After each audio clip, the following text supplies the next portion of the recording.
Of course, the Pope arrived in the U.S. just over an hour ago, about an hour and a half ago at 4 o'clock. The pontiff was greeted by President Obama and his family at his plane after a touchdown.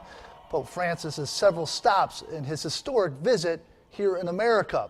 And right now, we're joined now by our Washington Bureau Chief, Jim Osmond. He's live tonight at the Capitol to bring us insight and analysis on this historic visit. Jim, I appreciate you joining us. We've already heard about alerts, about security surrounding the Pope. This, one of the biggest security operations in American history. Tell us what you've observed today, what you've seen in your area.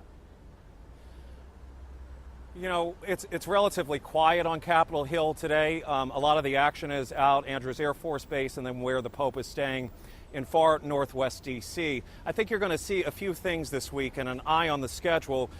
There are two types of events. There are the controlled events at the Congress and the White House, where they're used to that type of security for dignitaries. Now, the Pope isn't just any dignitary, he's Pope Francis, but they're used to that type of security.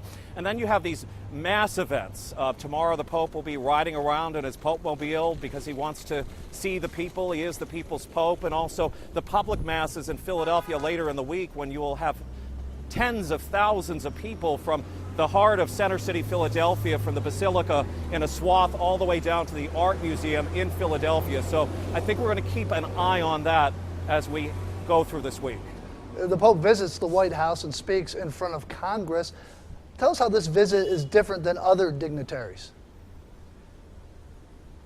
You know, we were talking about this in our D.C. newsroom today. Benjamin Netanyahu, the Israeli leader, visited the Congress earlier this year. He was invited by Speaker Boehner, who also invited Pope Francis. The Republicans were thrilled he was here. The Democrats were not. There was a lot of acrimony.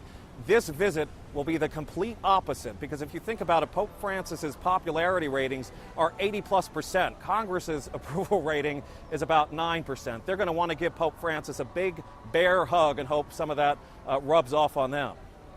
You know, right now, Jim, we are a country polarized by issues close to the pontiff's heart. Talk about immigration, social injustice, economic inequality. Can we expect Pope Francis to talk about these issues in the upcoming days? Well, I think that's one of the big questions. What is he going to say in front of Congress? I mean, this is a new face of the Catholic Church. Their teachings haven't changed, but certainly he's opened the doors to the LGBT community and young people back into the church. I think that the one thing I want to keep an eye on is what is the Pope going to say in front of Congress. I think that he's going to have a message, and I don't think they're necessarily always going to like it, but I think the Pope is also going to realize that there are limitations to that. It's not a political speech. I think he's using that speech, hopefully, to make an impact in this country on Catholics and non-Catholics. Finally, Jim, I know you got to go here, but I don't know if I'm wording this right, but is he kind of selling his religion? Because right now in the United States, there is a shortage of both priests and nuns.